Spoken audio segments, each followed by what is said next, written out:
नमस्कार मित्रों, मेरा नाम डॉक्टर राम रक्षपाल राजपूत है। मैं एक बेरियाट्रिक एंड गैस्ट्रो सर्जन हूं, Sapphire multi speciality hospital, VIP plaza, VIP road, Surat में। दोस्तों, आज मैं आपको जानकारी देने वाला हूं गॉल ब्लैडर स्टोन्स के बारे में, यानी पित्ताशय की पथरी के बारे में। कई बार पेट में कुछ दर्द हुआ या कोई दूसरे कारण से पेट की सोनोग्राफी करी और उसमें पता चला कि पित्ताशय में पथरी है, तो लोग परेशान हो जाते हैं कि पथरी है, अब इसका क्या करें, ऑपरेशन करा लें कि कोई आयुर्वेदिक इलाज करें जिससे कि पथरी गल के निकल जाए, वगैरह वगैरह। तो अगर इंसिडेंटली पित्ताशय में पथरी डिटेक्ट होती है तो सारे लोगों को ऑपरेशन की जरूरत नहीं होती है।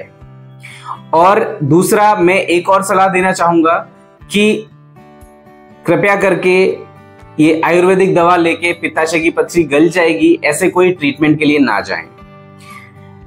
पित्ताशय की पथरी में कब ट्रीटमेंट की जरूरत है और कब नहीं, ये हम इस वीडियो में कवर करने वाले हैं।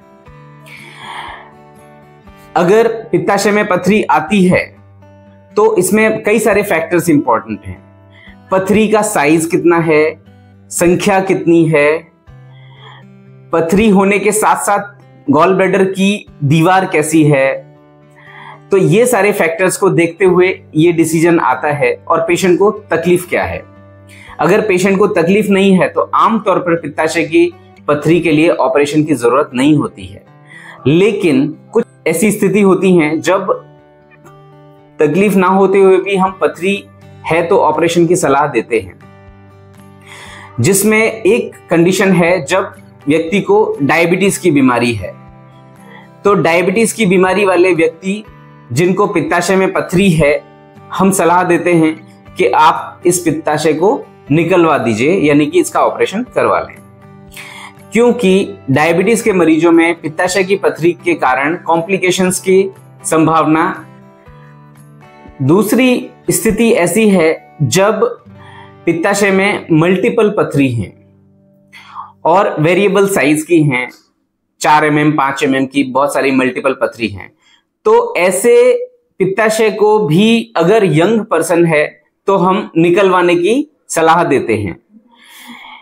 ऐसा इसलिए होता है क्योंकि ये पथरी आगे चल के इसमें से कोई पथरी पित्त नली में जाने का खतरा रहता है, और अगर पित्ताशय की पथरी निकल के पित्त नली में जाए तो ये एक, जिसको कोलिडोकोलिथियासिस भी बोलते हैं या सीबीडी स्टोन की श्रेणी में हम रखते हैं, तो ये एक और बड़ी प्रॉब्लम क्रिएट हो गई। इसलिए भी हम सलाह देते हैं कि आप पित्ताशय को निकलवा दो, जिससे कि ऐसा ही कोई कॉम्प्लिकेशन आने का खतरा टल जाए या ना रहे। और तीसरा, उसका कॉम्प्लिकेशन पैंक्रियाटाइटिस होने का खतरा भी रहता है। अगर मल्टीपल गॉल ब्लैडर स्टोन्स हैं तो ऐसे व्यक्तियों में पथरी पित्ताशय से निकल के पित्त नली में जाए और फिर पैंक्रियाज की नली में जाके फंसे और वहां से पैंक्रियाटाइटिस हो, ऐसी संभावना होती है। इस कारण से हम पित्ताशय को ऑपरेशन के द्वारा रिमूव करने की सलाह देते हैं। तो और एक चौथी स्थिति ऐसी है कि अगर पेशेंट यूपी, बिहार, बंगाल, दिल्ली, हरियाणा उस क्षेत्र का है तो पित्ताशय में पथरी है तो भी हम उनको ऑपरेशन के द्वारा पित्ताशय निकालने की सलाह देते हैं, क्योंकि ऐसे पित्ताशय में लंबे समय तक पथरी रहने से कैंसर होने का खतरा रहता है।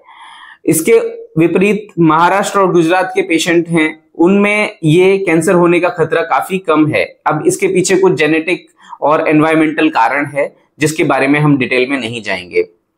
तो पित्ताशय में अगर पथरी डिटेक्ट होती है तो आप अपने सर्जन के साथ में या गैस्ट्रो सर्जन के साथ में एक कंसल्टेशन करिए और इसके बारे में सारे प्लस और माइनस, यानी कि उसके फायदे और नुकसान समझते हुए ही कोई ऑपरेशन का निर्णय लीजिए। पित्ताशय की पथरी का जो ऑपरेशन है वो दूरबीन पद्धति से किया जाता है, जिसमें कोई बड़ा चीरा नहीं लगता, छोटे छोटे 4 छेद करके ये ऑपरेशन किया जाता है और ऑपरेशन के बाद 24 घंटे में ही व्यक्ति पूरी तरह से रिकवर होके घर चले जाते हैं। तो ऑपरेशन भी कोई ऐसा मेजर ऑपरेशन नहीं है। हाँ, ये एक एक्सपर्ट के द्वारा लैप्रोस्कोपी पद्धति से किया जाना चाहिए। तो ये सारी सलाह मैं आपको देना चाहता था। अगर आपको ये वीडियो उपयोगी लगा हो तो अपने फ्रेंड्स के साथ में और जिनको इस वीडियो की, इस जानकारी की जरूरत है, उनके साथ में आप शेयर कीजिए।